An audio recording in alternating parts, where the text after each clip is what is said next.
नमस्कार दोस्तों, स्वागत है आप सभी का आपके अपने YouTube प्लेटफॉर्म वन वे के स्टडी पॉइंट पर। दोस्तों आज की क्लास रहने वाली है बीए फर्स्ट ईयर वालों के लिए। ज्योग्राफी का फर्स्ट पेपर है, भूगोल का प्रथम प्रश्न पत्र रहने वाला बीए फर्स्ट ईयर वालों के लिए।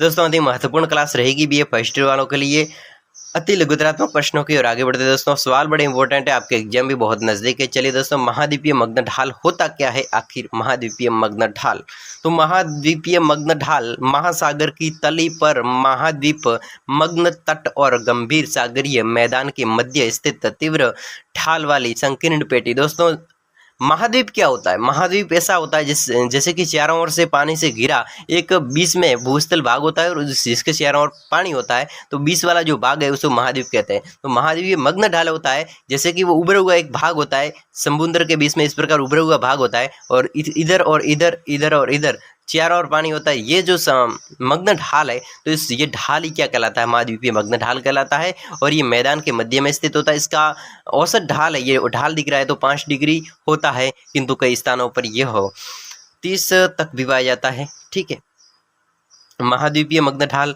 200 से 2000 मीटर की गहराई वाले भागों में स्थित मिलते हैं। ठीक है, इसका विस्तार समस्त महासागर क्षेत्रफल का लगभग 8.5% भाग पर फैला हुआ होता है। दोस्तों एक और सवाल है, डायटम पंख क्या होता है? सवाल एग्जाम में पूछा गया है।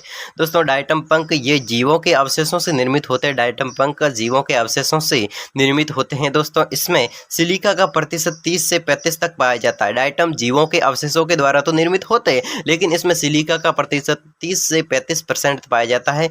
इसे सूर्य का प्रकाश शीघ्र ही नष्ट कर देता है। दोस्तों ये डायटम होते हैं, डायटम पंख होते हैं, इसे सूर्य का प्रकाश शीघ्रता से नष्ट कर देता है। अतः इसका जमाव ठंडे तथा गहरे भागों में मिलता है। ये डायटम पंख का जमाव ज्यादातर कहाँ पर मिलता है? ठंडे अथवा गहरे भागों में मिलता है। इसकी लंबाई 600 से 2000 फैदम होती है। इस डायटम पंख की लंबाई कितनी होती है? 600 से 2000 फैदम तक होती है। इसका विस्तार दक्षिणी महासागरों में अधिक होता है। चलिए दोस्तों, अगला है तीसरा सवाल है, चक्रवातों के प्रकारों के बारे में सवाल पूछा जा रहा है आप सभी के सामने। दोस्तों समझ कर आगे बढ़ेंगे, आप अंत तक जुड़े रहे। आपको दोस्तों परफेक्ट रूप से मैं आपके दिमाग में बिठाने की कोशिश करूंगा, तो आप भी दोस्तों ध्यान लगाकर बैठे।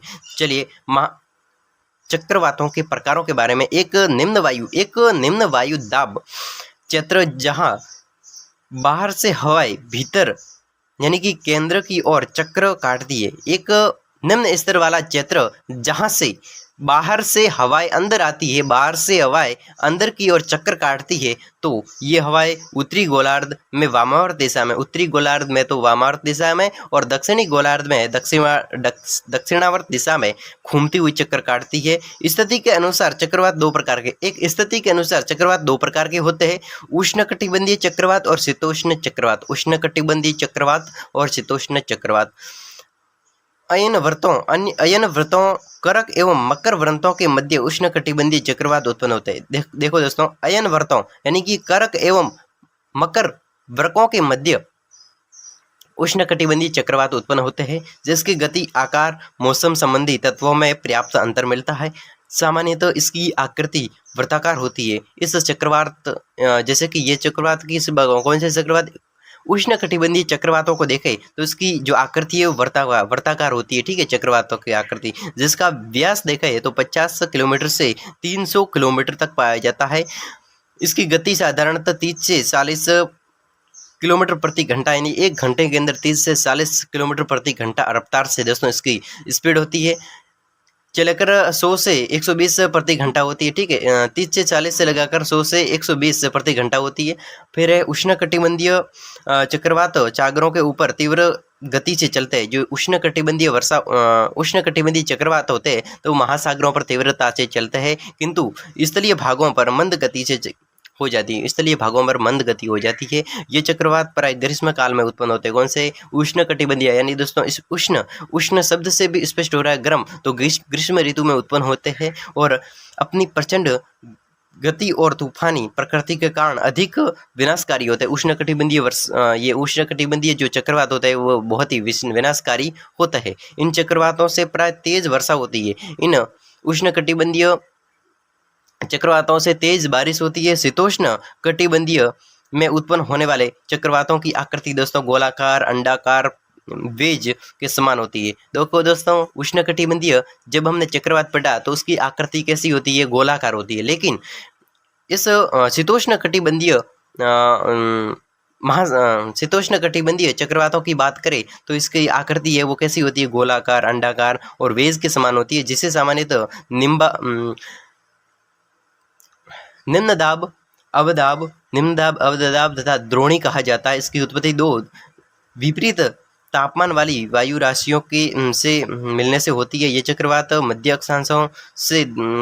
अक्षांशों में दोनों गोलार्ध के में पश्चिमी पवनों के प्रभाव में पश्चिम से पूर्व की ओर चलते हैं। ऐसे सामान्यतः चक्रवात का दीर्घ व्यास लगभग, दोस्तों शीतोष्ण कटिबंधीय चक्रवातों के दीर्घ व्यास की बात करें तो 2000 किलोमीटर और लघु व्यास की बात करें यानी छोटा व्यास की बात करें तो 1000 किलोमीटर होता है। इसका औसत गति दोस्तों इस शीतोष्ण कटिबंधीय चक्रवातों का जो गतिशीलता की बात करें तो 50 किलोमीटर प्रति घंटा। दोस्तों एक घंटे में 50 किलोमीटर से, और शीत ऋतु में तो 50 किलोमीटर ज़्यादा एक घंटे में, ठीक है। लेकिन ग्रीष्म ऋतु में, गर्मी ऋतु में 30 किलोमीटर प्रति घंटा, यानी एक घंटे में हर एक घंटे में 30 किलोमीटर जाता है ये चक्रवात, ठीक है। चलिए दोस्तों, 2016 के एग्जाम में वायुमंडल को परिभाषित किया। बहुत ईजी और बेसिक सवाल बनता है कि वायुमंडल आखिर है क्या। वायुमंडल को परिभाषित करना है, ठीक है। वायुमंडल में कितने भाग होते हैं, ठीक, शोभ मंडल वगैरह सारे के सारे मंडलों के बारे में दोस्तों, समताप मंडल, इनके बारे में डिस्कशन करेंगे।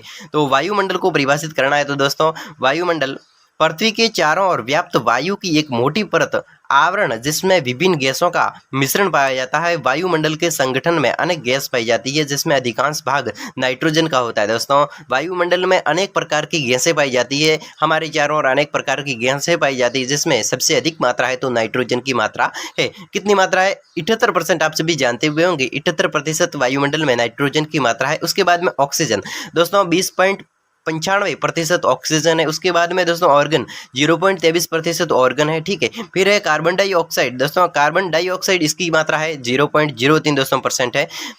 तो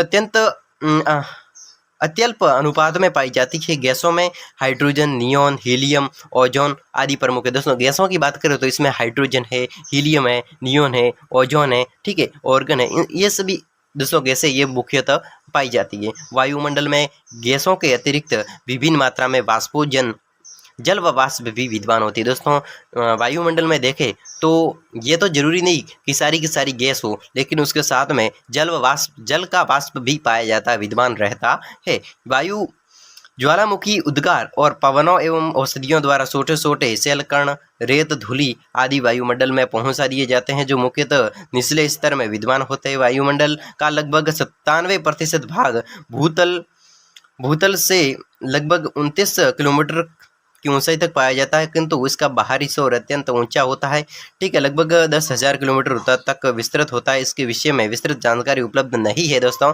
इस वायुमंडल के क्षेत्र में जो ये दे रखा है तो इसमें इसके बारे में स्पष्ट जानकारी उपलब्ध नहीं है। वायुमंडल में अनेक परतें पाई जाती है। वायुमंडल में अनेक सारी परतें पाई जाती है जिसमें सबसे निचली परत देखें तो शोभ मंडल। दोस्तों वायुमंडल में अनेक परतें होती है जिसमें सबसे निचली परत कौन सी होती है? ये शोभ मंडल पाई जाती है जिसमें अधिकांशतः मौसमी घटनाएं उत्पन्न होती है। दोस्तों ये शोभ मंडल के अंतर्गत जैसे कि गर्मी है, सर्दी है, ठीक है, तो ये सारी मौसमी घटना है। तो ये शोभ मंडल यानी कि हमारे नीचे वाली जो हवा है ये सारी की सारी हम बैठे हैं तो ये शोभ मंडल के अंतर्गत आती है और इसमें अनेक प्रकार की क्या होती है घटनाएं, मौसमी घटनाएं होती रहती है। इसकी ऊंचाई भूतल से 12 किलोमीटर। दोस्तों हम जहाँ पर रहते हैं हमारी ऊंचाई हमारे से लेकर हमारे ऊपर 12 किलोमीटर तक, हमारे से ऊपर 12 किलोमीटर तक जाए तो कौन सी होगा? शोभ मंडल होगा, ठीक है। शोभ मंडल या परिवर्तन मंडल के बाहर दोस्तों शोभ मंडल के ऊपर समताप मंडल हो, शोभ मंडल के ऊपर भी समताप मंडल होता है, उसके ऊपर होता है मध्य मंडल, उसके भी ऊपर होता है ताप मंडल होता है दोस्तों, ठीक है। तो ये सभी मंडलों के बारे में डिस्कशन हुआ। चलिए दोस्तों अगले सवाल की ओर समताप मंडल की ओर आगे बढ़ते हैं। आखिर समताप मंडल है क्या और ये कहाँ पर पाया जाता है, किस प्रकार होता है, इसमें क्या होता है? तो दोस्तों चलिए समताप मंडल की ओर आगे डिस्कशन करते हैं। पृथ्वी के वायुमंडल की मध्यवर्ती परत पर जिसका विस्तार भूतल से 8 किलोमीटर से 50 किलोमीटर की ऊंचाई तक पाया जाता है। पृथ्वी का जो वायुमंडल है उसकी मध्यवर्ती परत जिसका विस्तार भूतल से 8 किलोमीटर है। भूतल से 8 किलोमीटर ऊपर जाते हैं, वहाँ से लेकर 50 किलोमीटर ऊंचाई तक ये समताप मंडल पाया जाता है, जिसकी स्थिति क्षोभ सीमा और समताप सीमा के मध्य होती है।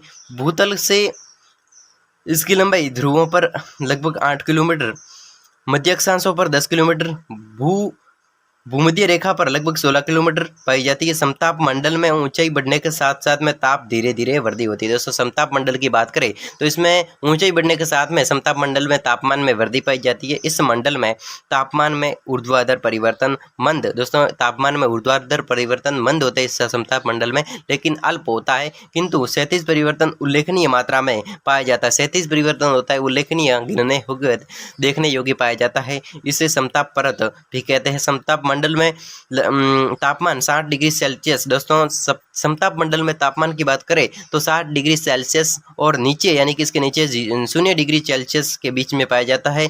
यहाँ वायुदाब भूतल की तुलना में 1/1500 ही रह जाता है, 1/1500 ही रह जाता है। और धूलिकण एवं जलवाष्प का लगभग अभाव पाया जाता है। इस मंडल की ऊंचाई में सामान्यतः मौसमी परिवर्तन मिलता है। दोस्तों समताप मंडल में मौसमी परिवर्तन सामान्यतः देखने को मिलता है थोड़ा थोड़ा, और शीत ऋतु की तुलना में ग्रीष्म ऋतु में अधिक इसकी ऊंचाई वो अधिक हो जाए। शीत ऋतु के ग्रीष्म ऋतु में बहुत ही ऊपर जाता है समताप मंडल, और सर्दी ऋतु में समताप मंडल नीचे की ओर आता है। चलिए दोस्तों एक और 60वें सवाल की ओर आगे बढ़ते हैं। बहुत ही अच्छा इंपॉर्टेंट सवाल है कि तापक्रम, दोस्तों तापक्रम की विलोमता क्या है। सवाल 3 एग्जामों में लगातार पूछा गया है। तापक्रम की विलोमता क्या होती है। तो दोस्तों वायुमंडल में तापमान वितरण की सामान्यतः स्थिति, अर्थात ऊंचाई के साथ में तापमान में कमी होना। वायुमंडल में तापमान वितरण की सामान्यतः स्थिति, अर्थात ऊंचाई के साथ में तापमान में कमी आती है। जैसे जैसे ऊंचाई पर जाते हैं तो तापमान में कमी आती है। इसके विपरीत कमी होना, इसके विपरीत यानी कि हम ऊपर जा रहे हैं तो तापमान में कमी होने के विपरीत विशिष्ट वायुमंडलीय दशा, जिसमें निम्न ताप के ऊपर अधिक तापमान पाया जाता है। यहाँ पर तो निम्न ताप है, जहाँ पर हम धरातल पर रहते हैं वहाँ पर तो निम्न ताप एक मैक्सिमम, दोस्तों एक हम कह सकते हैं एक मध्यस्थ वाला तापमान है, लेकिन जैसे जैसे ऊपर जाएंगे तो तापमान में अधिक तापमान पाया जाता है। अर्थात तापमान ऊंचाई में वृद्धि के साथ में घटने के स्थान पर बढ़ता है। दोस्तों हम ऊंचाई पर जाते हैं तो तापमान घटना चाहिए, लेकिन इसके स्थान पर तापमान तो बढ़ता है। इस प्रकार तापमान के ऊर्ध्वाधर वितरण का क्रम उलट जाता है। दोस्तों तापमान का जो ऊर्ध्वाधर क्रम होता है, वितरण होता है, तो उसका क्रम है वो उलट जाता है, जिसे तापमान की विलोमता के नाम से जानते हैं।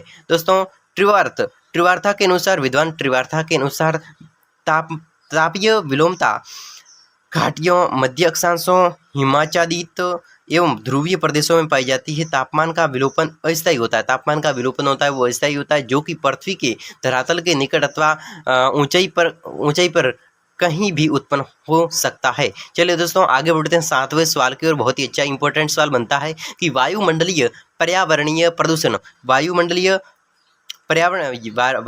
कहो या फिर पर्यावरण प्रदूषण कहो, वायुमंडल का या फिर पर्यावरण प्रदूषण कहो, तो दोस्तों ये है क्या। ये बहुत ही अच्छा सवाल, इंपॉर्टेंट सवाल बनता है दोस्तों। इतना भी दोस्तों बेसिक सवाल होता है तो, लेकिन इतना भी इंपॉर्टेंट दोस्तों रहता है एग्जाम में, 2016 के एग्जाम में पूछा गया है। लेकिन दोस्तों एक बेसिक सवाल है कि पर्यावरण को प्रत्यक्ष अथवा परोक्ष रूप से प्रदूषित करने वाला जो क्रम होता है, पर्यावरण को सीधे यानी कि प्रत्यक्ष रूप से या फिर परोक्ष यानी कि एक सीक्रेट तरीके से, परोक्ष रूप से अगर कोई प्रदूषित करता है, पर्यावरण स्थल, जल, वायुमंडल का कोई भी भाग इतना अधिक प्रभावित होता है कि वह उसमें रहने वाले जीवों के लिए अस्वास्थ्यकर, अशुद्ध, असुरक्षित, संकटपूर्ण हो जाता है अथवा होने की संभावना। दोस्तों होन नामक विद्वान की संभावना है कि पर्यावरण प्रदूषण सामान्यतः मनुष्य की इच्छित अथवा अनिच्छित कार्यों द्वारा पारिस्थितिकी तंत्र में अवांछित प्रतिकूल परिवर्तनों के परिणाम स्वरूप उत्पन्न होता है। दोस्तों ये विद्वान होन ने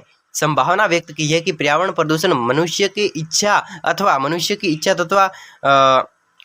अनिच्छा, मनुष्य की इच्छा हो या फिर न हो, इसके कार्यों द्वारा पारिस्थितिकी तंत्र में अवांछित प्रतिकूल परिवर्तन परिणाम स्वरूप। दोस्तों अगर मनुष्य वायुमंडल में अवांछित और प्रतिकूल परिवर्तन अगर चलाएगा तो उसमें वातावरण में क्या प्रतिकूलता उत्पन्न होगी, जिससे पर्यावरण की गुणवत्ता का ह्रास होगा और मनुष्यों, जीवों, पादपों के लिए अवांछित अहितकर हो जाता है। पर्यावरण प्रदूषण को दो भागों में बांटा जा सकता है। एक तो भौतिक प्रदूषण, दोस्तों भौतिक प्रदूषण, ठीक है, जैसे कि स्थल पर होता है भौतिक प्रदूषण, जल प्रदूषण, वायु प्रदूषण, ध्वनि प्रदूषण आदि, ये तो हो गए भौतिक परिवर्तन के अंदर कौन कौन से आते हैं, जैसे कि जल भी भौतिक में आता है, वायु प्रदूषण भी भौतिक परिवर्तन में आता है, ध्वनि प्रदूषण भी भौतिक परिवर्तन होता है। ये भौतिक परिवर्तन और है मानवीय प्रदूषण, जैसे कि सामाजिक प्रदूषण, जैसे कि समाज के अंदर कोई अविशिष्टता फैला देता है। फिर राजनीति के अंदर प्रदूषण हो जाता है, जैसे कि जाति प्रदूषण,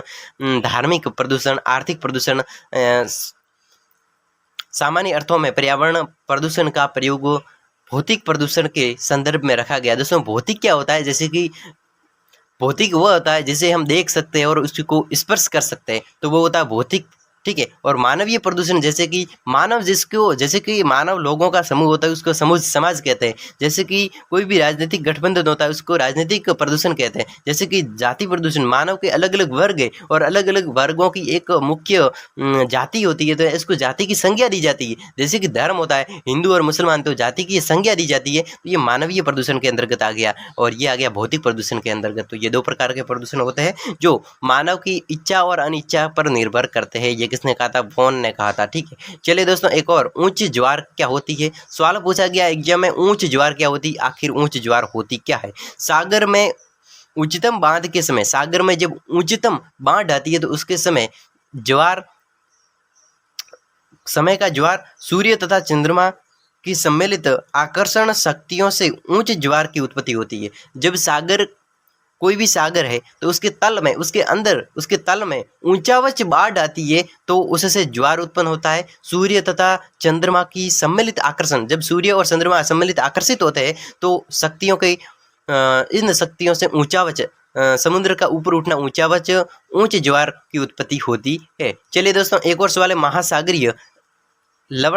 महासागरीय लवणता यानी कि महासागर में कितने प्रतिशत लवण पाया जाता है। जैसे कि हम देखें तो लवणता की दृष्टि से देखें तो सोडियम क्लोराइड देखते हैं, मैग्नीशियम क्लोराइड है, अन्य लवणों मैग्नीशियम सल्फेट है, कैल्शियम सल्फेट है, पोटेशियम सल्फेट है, ये महत्वपूर्ण रूप से जल में लवण के रूप में पाए जाते हैं। विभिन्न महासागरों एवं झीलों, महासागर के विभिन्न भागों लवणता की मात्रा उल्लेखनीय दोस्तों अलग अलग भिन्नता पाई जाती है। फिर इसके लिए उत्तरदायी कारकों में वर्षा जल आपूर्ति,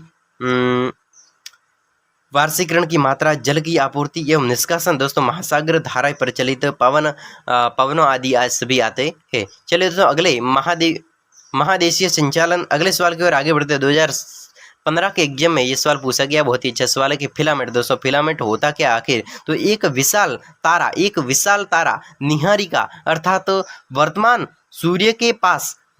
में सूर्य के पास से गुजरने लगा इस तारे की गुरुत्वाकर्षण शक्ति के कारण सूर्य के पदार्थ में ज्वार उत्पन्न हुआ।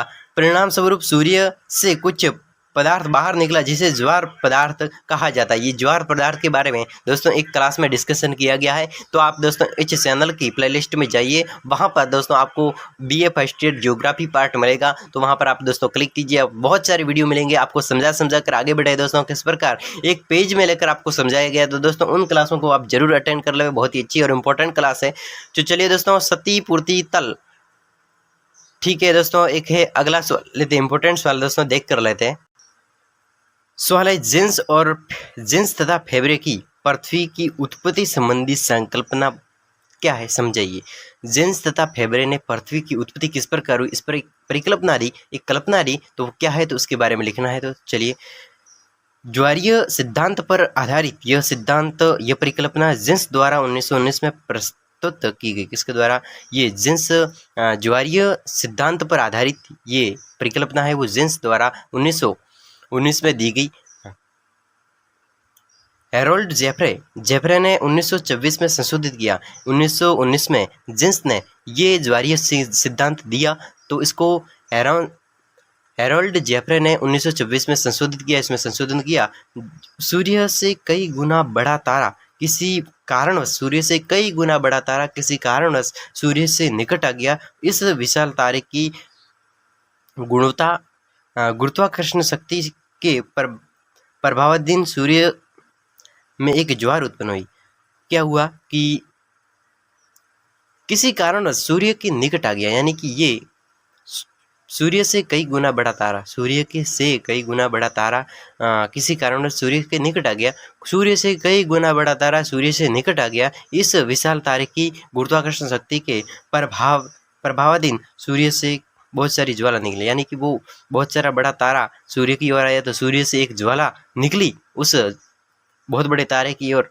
अब सूर्य के सामने कोई बड़ा सा तारा आ रहा है तो सूर्य को सामने वाले की गुरुत्वाकर्षण शक्ति अधिक लगी तो सूर्य ने एक लार्वा छोड़ा, एक क्या छोड़ा, ज्वार छोड़ी। ज्वार उठी, जो वह विशाल तारा सूर्य के निकट आ गया तो ज्वार का आकार बढ़ता गया। जब यह तारा सूर्य के बहुत निकट आ गया तो ज्वारीय भाग का पदार्थ सूर्य से अलग हो गया और सूर्य से अलग हुए इस पदार्थ पर एक और सूर्य तथा दूसरी ओर विशाल तारे की गुरुत्वाकर्षण शक्ति के प्रभाव पड़ा, जिससे एक सिगार का रूप धारण कर लिया, जिससे इसने एक सिगार का रूप धारण कर लिया, अर्थात इसके बीच में मोटा तथा बीच में से मोटा ये ज्वाला छोड़ी थी सूर्य ने, तो सूर्य ने ज्वाला छोड़ी थी, वो तारा बहुत ही निकट आ गया तो वो ज्वाला सूर्य से टूटकर बीच में आ गई। इधर तो सूर्य और इधर वो बहुत बड़ा तारा और बीच में वो ज्वाला, तो वो उस इधर गुरुत्वाकर्षण शक्ति पड़ रही है और इधर सूर्य का प्रकाश पड़ रहा है तो बीच में वो क्या आ गया, तारा आ गया, तो गुरुत्वाकर्षण प्रभाव पड़ा जिससे इसका आकार कैसा, सिगार जैसा हो गया, यानी कि यह बीच में से मोटा हो गया और किनारों पर संकरा हो गया तथा तारे की दूसरे दूर जाने पर वो तारा जैसे ही दूर गया सूर्य से, दूर जाने पर तारे की गुरुत्वाकर्षण आकर्षण शक्ति कम हो गई और यह ज्वारीय पदार्थ तारे के पीछे अधिक दूरी पर नहीं जा सका। तारे की गुरुत्वाकर्षण शक्ति के कारण वो तारा दूर गया तो वो भी वापस उसके पीछे नहीं जा सका, अधिक दूर नहीं जा सका। सूर्य से दूर होने के कारण यह सूर्य में भी वापस न जा सका। आकर्षण सिद्धांत के अनुसार यह ज्वारीय पदार्थ सूर्य के चारों ओर परिक्रमा करने लगा। चिगार के अंदर एक पदार्थ तीव्रता से ठंडा हुआ और जिसमें कई गांठें बन गई। ये गांठें बाद में ग्रहों के रूप में परिवर्तित हो गई। दोस्तों एक और इम्पोर्टेंट सवाल बनता है एग्जाम की दृष्टि से, इसको हमने आज की क्लास में रखा है। क्या है सवाल कि अपक्षय को परिभाषित कीजिए। दोस्तों अपक्षय को परिभाषित करना सवाल बड़ा इंपॉर्टेंट है। तो मौसम की विभिन्न स्थैतिक प्रक्रियाओं के द्वारा चट्टानों के टूटने फूटने को अपक्षय या फिर अवक्षेपण कहा जाता है।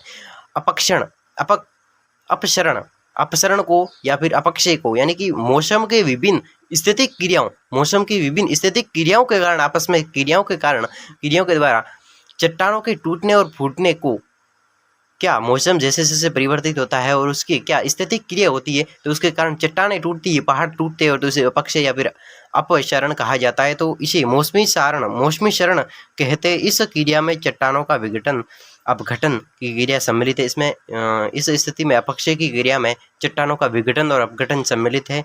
विघटन में चट्टानें विकृत शक्तियों द्वारा चटकर टूट फूट जाती है और अपरदन में रासायनिक क्रिया द्वारा चूर्ण बन जाती है। विघटन अथवा अपघटन होते समय चट्टानों का स्थानांतरण नहीं होता। विघटन अथवा अपघटन होते के समय चट्टानों का क्या स्थानांतरण नहीं होता।